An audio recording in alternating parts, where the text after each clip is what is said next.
सभी को राधे राधे। जय श्री कृष्णा।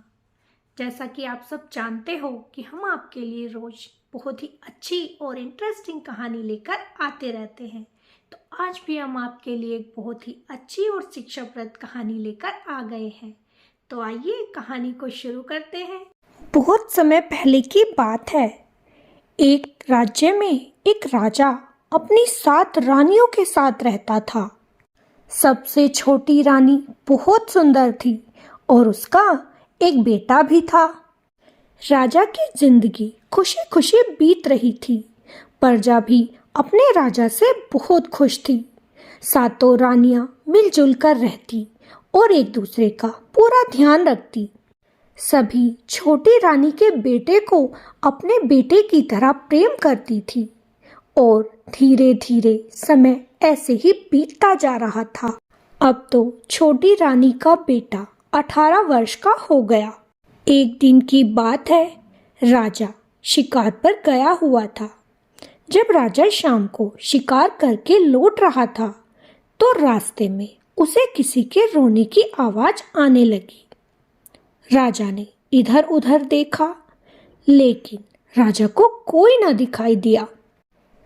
राजा अपने घोड़े से उतरकर जैसे ही पीछे की ओर मुड़ा तो उसने देखा कि एक बहुत ही सुंदर राजकुमारी उसके पीछे खड़ी हुई थी।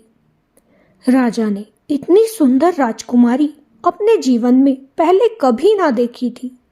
वह उसे देखता ही रह गया। राजा ने उस राजकुमारी से पूछा, तुम कौन हो और इस समय इस जंगल में क्या कर रही हो? वह राजकुमारी कहने लगी, मैं मेवाड़ राज्य की राजकुमारी हूँ। मेरे पिता और माता को राज्यद्रोहियों ने मार दिया है। मैं किसी तरीके से वहाँ से जान बचाकर भागी और यहाँ तक पहुँच गई। मेरा इस दुनिया में अब कोई भी नहीं रहा। और ये कहकर वह जोर जोर से रोने लगी। राजा भी उसके आंसुओं को देखकर पिघल गया और बोला, तुम मेरे साथ मेरे राजमहल में चलो, मैं तुम्हें बहुत अच्छे से रखूंगा। राजकुमारी बोली, राजन, आपका विवाह हो चुका है और मैं आपके साथ ऐसे तो नहीं चल सकती। लोग क्या कहेंगे?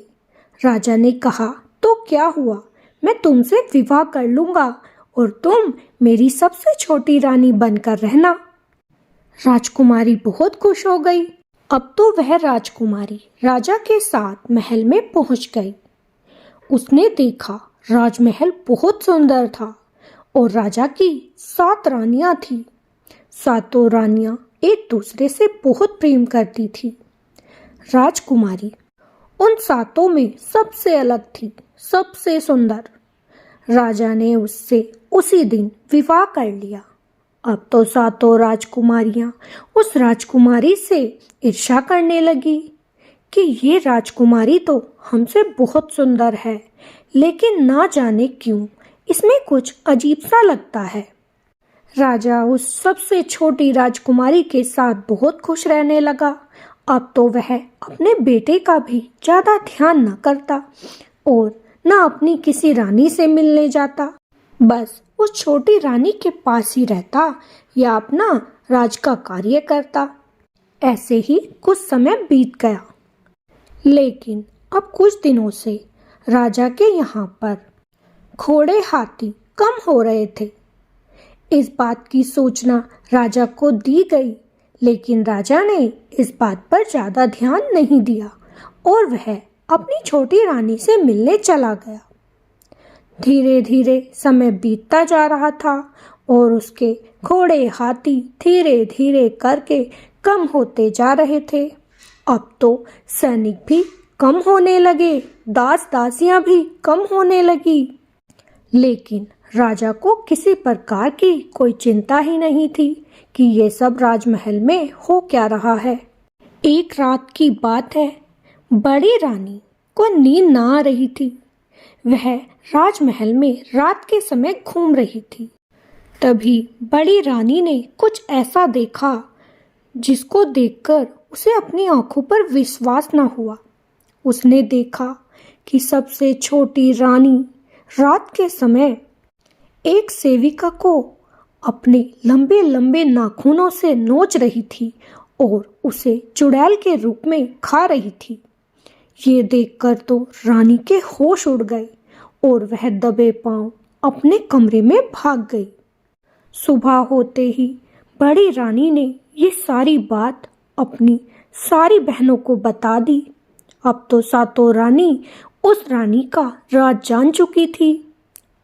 उस रात सातों रानियों ने उस रानी का पीछा किया, देखा कि वो कहाँ जा रही है।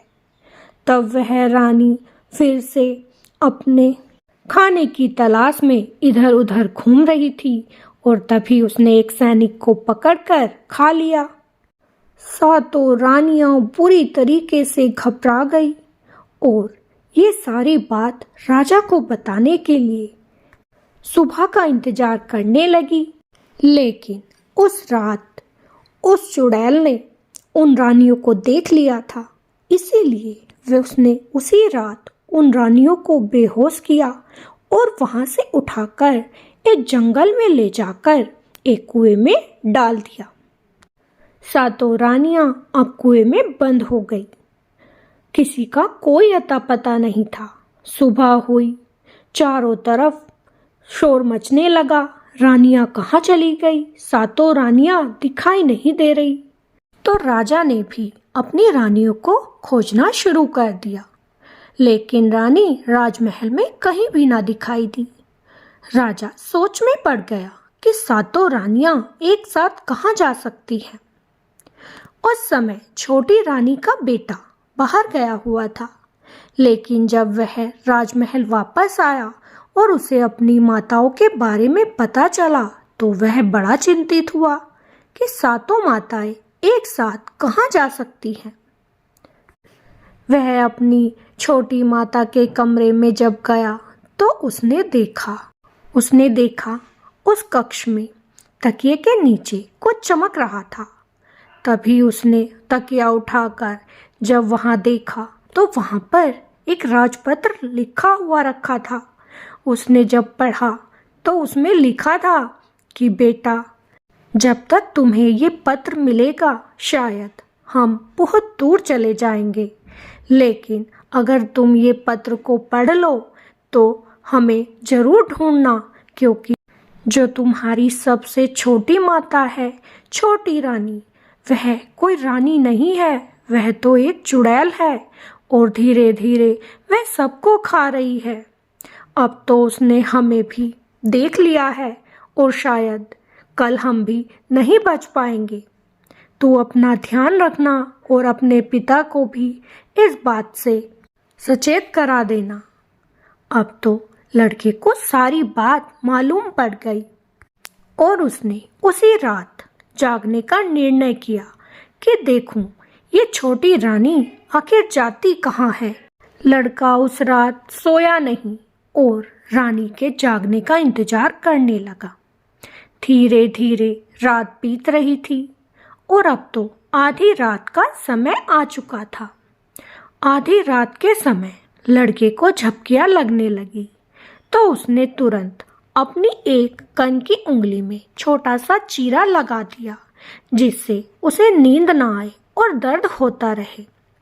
अब तो वह चीरा लगाकर बैठ गया।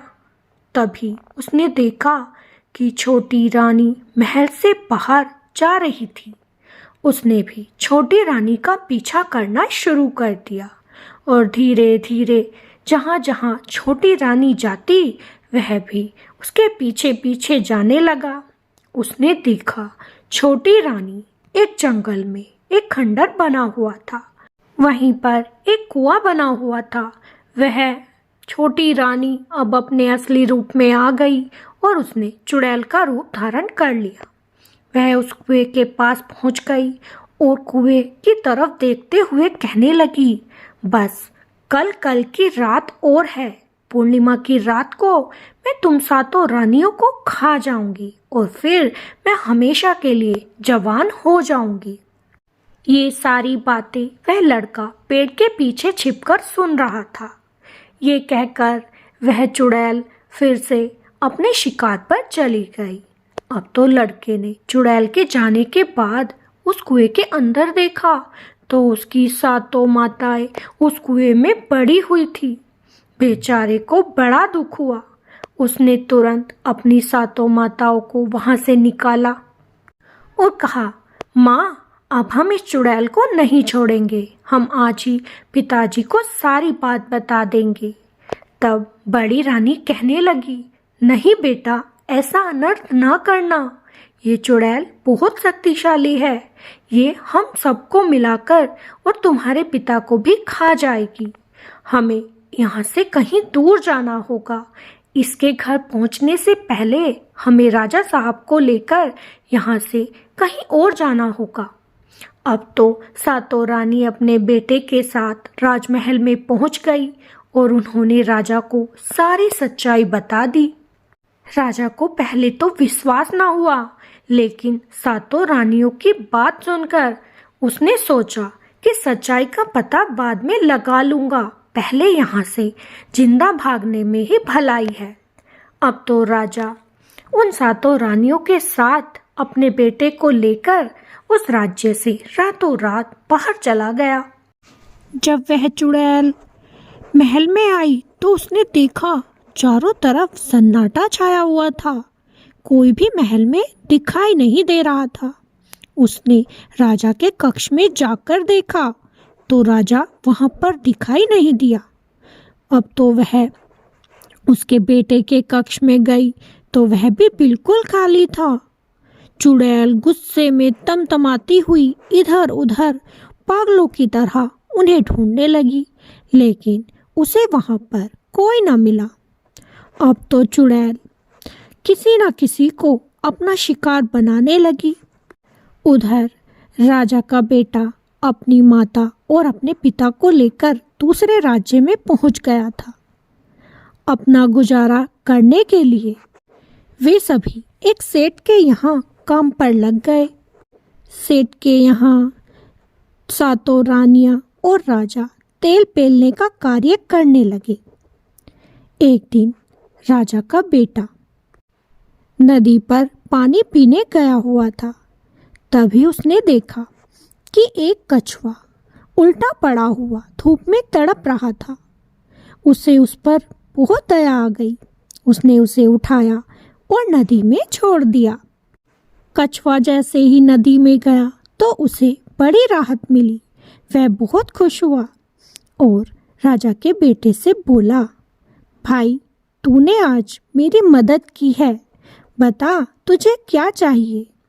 लड़का कहने लगा, मुझे कुछ नहीं चाहिए, मैंने तो इंसानियत के नाते तुम्हारी मदद कर दी। कछुए ने खुश होकर उस लड़के को 2 बहुमूल्य हीरे दे दिए जो बहुत ज्यादा चमक रहे थे और लड़के से कहा, ये बहुत ही बहुमूल्य हीरे हैं, तुम इन्हें बाजार में ले जाकर बेच देना तो तुम्हारा जीवन बहुत अच्छे से बीत जाएगा। लड़का बहुत खुश हुआ। वह अपने माता पिता के पास गया और उन्हें वह हीरे दिखाकर कहने लगा, देखो, आज मेरी सारी परेशानी दूर हो गई, अब हम बहुत अमीर हो जाएंगे, अब हमें यहाँ काम नहीं करना पड़ेगा। ये हीरे बहुत महंगे बिकेंगे, मैं इन्हें आज ही बेच कर आऊँगा। अब तो लड़का उन हीरों को लेकर सेठ की दुकान पर चला गया और उन हीरों को दिखाकर कहने लगा, सेठ जी, इनका क्या दाम दोगे। सेठ ने भी ऐसे हीरे पहले कभी ना देखे थे। सेठ की तो आंखें खुली की खुली रह गई और सोचने लगा, इस गरीब के घर ये हीरे कहाँ से आए होंगे, जरूर इसने राजा साहब के यहाँ चोरी की होगी। सेठ ने उस लड़के को पकड़ा और राजा साहब के दरबार में ले गया और बोला, राजा साहब, मैं एक चोर पकड़कर लाया हूँ, इसने शायद आपके यहाँ से ये हीरे चुराए हैं, देखो कितने चमकीले हीरे हैं। राजा ने जब उन हीरों को देखा तो कहने लगा, हीरे तो वाकई में बहुत कीमती हैं और बहुत सुंदर भी, लेकिन ये मेरे यहाँ के हीरे नहीं हैं। ये हीरे यहाँ कहीं भी नहीं मिलते। तुम बताओ, तुम ये हीरे कहाँ से लेकर आए हो? लड़का बोला, राजा साहब, मैं तो नदी पर पानी पीने गया था। तब एक कछुआ धूप में सिलक रहा था और वह धरती पर उल्टा पड़ा हुआ था। मुझे उस पर दया आ गई और मैंने उसे पानी में छोड़ दिया। उसने खुश होकर मुझे ये 2 हीरे दे दिए। राजा को उसकी बात पर बिल्कुल विश्वास ना हुआ और उससे कहने लगे, अच्छा, अगर तुम सच कहते हो तो ऐसे ही मुझे 100 हीरे ला कर दो।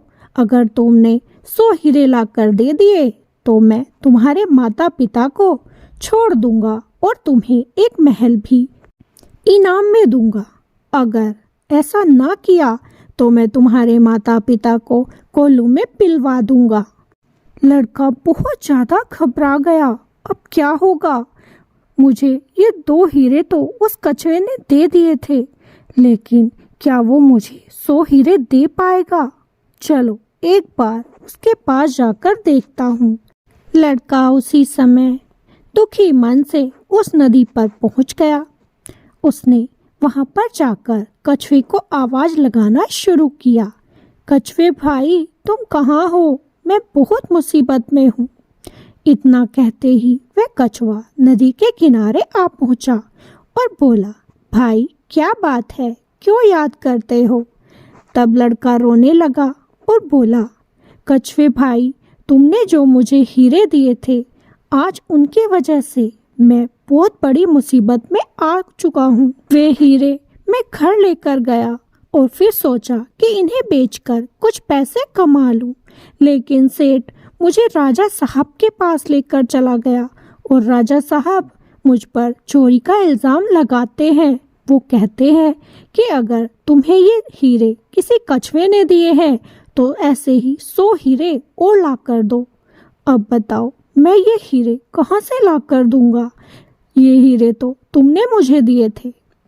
कछुआ बोला, अरे भाई, 2 हीरे तो मैंने तुझे दे दिए, लेकिन मैं 100 हीरे एक साथ तुम्हें नहीं दे सकता। लड़का बोला, लेकिन ये हीरे कहीं तो मिलते होंगे।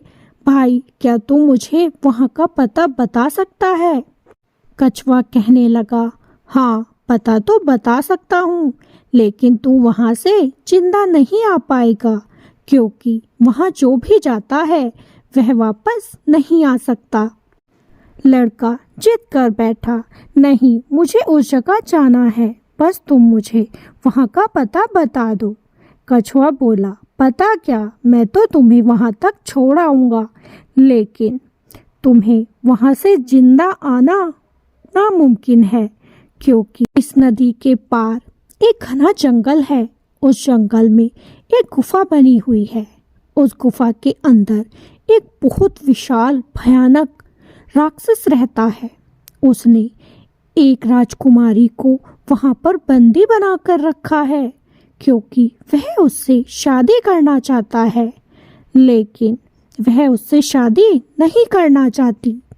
और तो और वह राजकुमारी रोज अपनी कनकी उंगली में चीरा लगाकर इस नदी में डुबोती है, जिससे ये लाल बन जाते हैं और हीरे बनकर इस नदी में बहते हैं।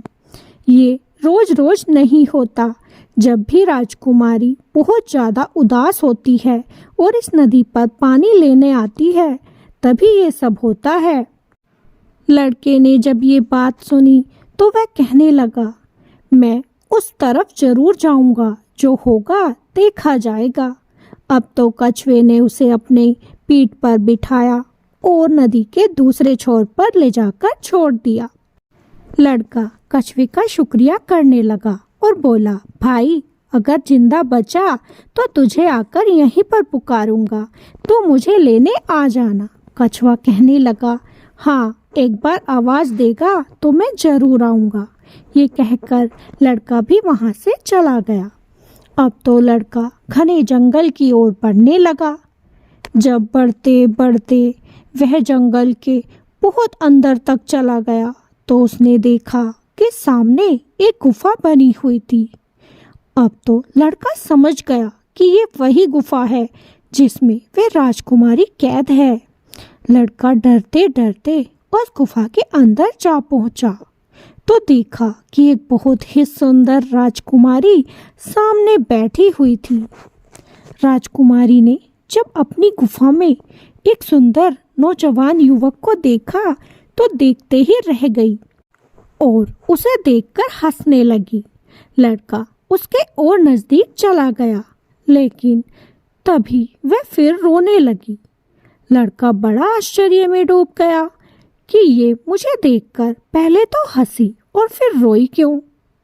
लड़के ने कहा, हे राजकुमारी, आप मुझे देखकर पहले तो हंसे हो और फिर रोने लगे, इसका क्या मतलब है? राजकुमारी बोली, मैंने तुम्हारे जैसा सुंदर नौजवान युवक पहले कभी नहीं देखा। मैं तुमसे विवाह करना चाहती हूँ, लेकिन रो इसलिए पड़ी हूँ क्योंकि विवाह तो जब कर पाऊंगी जब तुम जिंदा बचोगे। एक राक्षस जो मुझे यहाँ पर कैद करके रखता है वह कुछ ही देर में वापस आ जाएगा और तुम्हें खा जाएगा। तुम चिंता ना करो, अगर मैं जीवित बचा तो शादी तो तुम ही से करूँगा, ये मेरा वादा रहा। लड़की ने जब ये बात सुनी तो राजकुमारी ने तुरंत उसे एक मक्खी बनाकर दीवार पर चिपका दिया।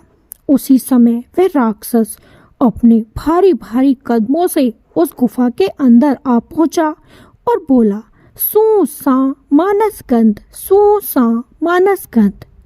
राजकुमारी बोली, तुम्हें तो हर वक्त बस मानस की गंध आती है, यहाँ पर कोई नहीं है, यहाँ तो बस मैं ही हूँ, मुझे ही खा जाओ, वैसे भी तुमने मुझे बंदी बना रखा है। राक्षस बोला, तुम्हें नहीं खाऊंगा, तुम तो मेरी रानी बनोगी, मैं तुमसे विवाह करूंगा। हाँ, यहाँ अगर कोई मानव आया है तो मुझे बता दे, मैं उसे जिंदा नहीं छोड़ूंगा। राजकुमारी फिर से बोली, लेकिन यहाँ कौन आएगा? भला क्या तुम किसी को छोड़ोगे? राक्षस बोला, तुम मुझसे विवाह कब करोगी? बहुत दिन हो गए, तुम कोई जवाब नहीं देती। तब राजकुमारी ने एक योजना मन ही मन बना ली थी। वह बोली, ठीक है, मैं तुमसे विवाह करने के लिए तैयार हूँ, लेकिन अगर तुम्हें कल कुछ हो गया तो मैं किसके सहारे रहूंगी? यहाँ बियाबान जंगल में कौन है जो मेरा सहारा बनेगा? तब वह राक्षस जोर जोर से हंसने लगा और बोला, किसी में हिम्मत है जो मुझे मार देगा? तुम्हें पता भी है कि मेरी जान मुझ में नहीं है। राजकुमारी कहने लगी, तो फिर तुम्हारी जान कहाँ है? राक्षस बोला, इस गुफा में जो ये संदूक रखा है, इस संदूक के अंदर ऐसी ही 7 छोटे छोटे संदूक हैं और जो सबसे छोटा संदूक है उसमें एक गुड़िया रखी हुई है। अगर उस गुड़िया को कोई जला दे तो मैं खत्म हो जाऊंगा, उससे पहले ऐसा होना नामुमकिन है। ये कहकर वह राक्षस वहां से फिर बाहर चला गया। अब तो राजकुमारी को सब कुछ मालूम हो चुका था। उसने राक्षस के जाते ही फिर से मक्खी बने राजकुमार को इंसान बना दिया और बोली, तुमने सब कुछ सुन तो लिया होगा, अगर तुम इन संदूकों को खोलकर वह गुड़िया निकालकर जला दो तो हम इस राक्षस से छुटकारा पा सकते हैं और दोनों विवाह कर लेंगे। लड़के ने ऐसा ही किया। उसने तुरंत वह संदूक खोलना शुरू कर दिया और खोलते खोलते सारे संदूक खोलकर वह गुड़िया बाहर निकाल ली। अब तो उन्होंने उस गुड़िया को जैसे ही बाहर निकाला तो राक्षस को कुछ महसूस हुआ कि उसके शरीर में कुछ दबाव पड़ रहा है। वह तुरंत उस गुफा की ओर वापस दौड़ने लगा, लेकिन जैसे ही वह गुफा के अंदर घुसा तो लड़के ने उस गुड़िया में आग लगा दी। आग लगते ही वह राक्षस भी जलकर भस्म हो गया। अब तो राजकुमार और वह राजकुमारी बहुत खुश हुए और वहां से अब वह नदी की ओर चलने लगे। तभी जब वह जंगल की ओर से आ रहे थे तो उन्होंने रास्ते में देखा कि एक शेर का बच्चा बहुत घायल पड़ा हुआ है और आखिरी सांसें गिन रहा है। तभी लड़के ने तुरंत उस शेर के बच्चे के शरीर से उस तीर को निकाला और उसे कुछ आयुर्वेदिक पत्तियां पीसकर लगाई। वह कुछ ही समय के बाद ठीक हो गया। उसी समय वहां पर उस बच्चे की माँ आ पहुंची और अपने बच्चे को तंदुरुस्त देखकर वह बहुत खुश हुई। वह बोली, हे युवक, तुमने आज मेरे बच्चे की जान बचाई है। मैं तुम्हारा ये उपकार कभी नहीं भूलूंगी। अगर भविष्य में कभी तुम्हें मेरी आवश्यकता पड़े तो तुम मेरे ये 3 बाल ले जाओ और इन्हें सूर्य की तरफ करके मुझे याद कर लेना। मैं तुरंत वहाँ पर आ जाऊंगी और तुम्हारी सहायता जरूर करूंगी। लड़का बहुत खुश हुआ और उसने वे 3 बाल अपने पास संभाल कर रख लिए और अब नदी के किनारे आ पहुंचा। उसने नदी पर आकर कछुए को आवाज लगाई तो कछुआ खुशी खुशी नदी के किनारे आ गया। शायद वहां से बचकर आ गया। कछुआ बहुत खुश था। उसने कहा, तुमने वो कर ही दिखाया जो आज तक कोई न कर पाया। नदी के दूसरे किनारे पर आ गया और अब राजकुमारी ने बहुत सारे ऐसे ही हीरे बना दिए और उस लड़के को दे दिए। लड़का उन्हें लेकर राजमहल में पहुंचा और राजा साहब को सारे हीरे दे दिए। राजा इतने हीरों को पाकर बहुत खुश हुआ। उसने अपनी रानी के लिए एक सुंदर हार बनवाया और लड़के को एक सुंदर महल दिया जिसमें उसके माता पिता और उसकी पत्नी अब सुख से रहने लगे। लेकिन रह रहकर राजकुमार को अपना राज्य याद आ रहा था। उसने निर्णय कर लिया कि वह अपने राज्य को जाएगा और उस चुड़ैल को मारेगा। अब तो वह एक दिन वहां पर जा पहुंचा। उसने देखा कि राजमहल के आसपास हड्डियों के ढांचे पड़े हुए थे और महल के अंदर वह डायन एक ढोलक बजा रही थी। वह डरते डरते उसके पास पहुंचा और बोला, मौसी जी प्रणाम। इतना सुनकर डायन बड़ी खुश हुई कि आज तो इतने दिनों के बाद कोई शिकार मिला है, आराम से खाऊंगी। उसने उसे प्यार से बिठाया और कहा कि बेटा तू बड़ी दूर से आया है, इस ढोलक को बजा ले, मैं अभी तेरे लिए कुछ खाने को लाती हूँ। इतना कहकर डायन अंदर चली गई और लड़का ढोलक बजाने लगा। जब लड़का ढोलक बजा रहा था उसी समय एक चूहा वहां पर आया और बोला, अरे भाई क्यों अपनी मौत को दावत देता है, जा यहाँ से भाग जा, नहीं तो वह तुझे आकर मारकर खा जाएगी। लड़का कहने लगा, लेकिन तुझे ये सब कैसे पता? तब चूहा बोला कि वह अंदर कुछ खाने का सामान लेने नहीं गई है, वह तो अपनी तलवार तेज कर रही है, जा जल्दी से भाग जा। लड़का कहने लगा, लेकिन मैं ढोलक छोड़ूं तो उसे पता चल जाएगा।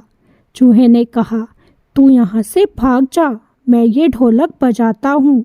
तब चूहा अपनी पूंछ को जोर जोर से उस ढोलक पर देकर मारने लगा और ढोलक बजने लगी। लड़के ने मौका देखा और वहां से भाग खड़ा हुआ। उसी समय उस डायन को एहसास हुआ कि ढोलक बड़ी मंद मंद बज रही है। उसने आकर देखा तो वहां पर तो लड़का था ही नहीं। एक चूहा अपनी पूंछ से बार बार ढोलक बजा रहा था। डायन को बड़ा गुस्सा आया। वह चूहे के पीछे तलवार लेकर भागी, लेकिन चूहा अपने बिल में घुस गया।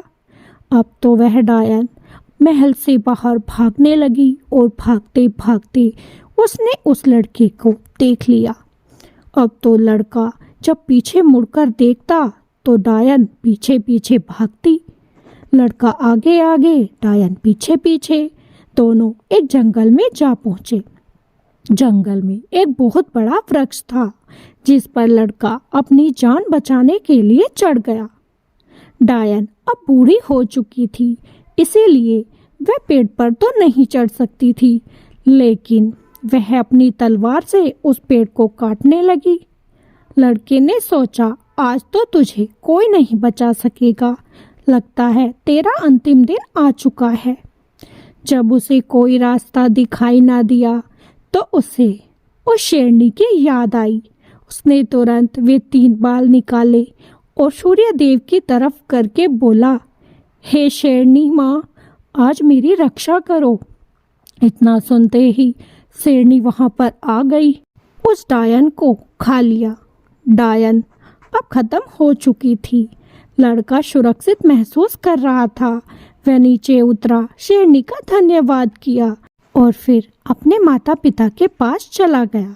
उसने जाकर अपने माता पिता को सारी बात बताई और खुशी खुशी फिर अपने राज्य को लौट आए। अब उन्होंने फिर से नई शुरुआत की और अपने परिवार के साथ रहने लगे। तो आपको ये कहानी कैसी लगी कमेंट में ज़रूर बताइएगा। अगर अच्छी लगी हो तो वीडियो को लाइक और चैनल को सब्सक्राइब जरूर कीजिएगा। फिर मिलेंगे। राधे राधे। जय श्री कृष्णा।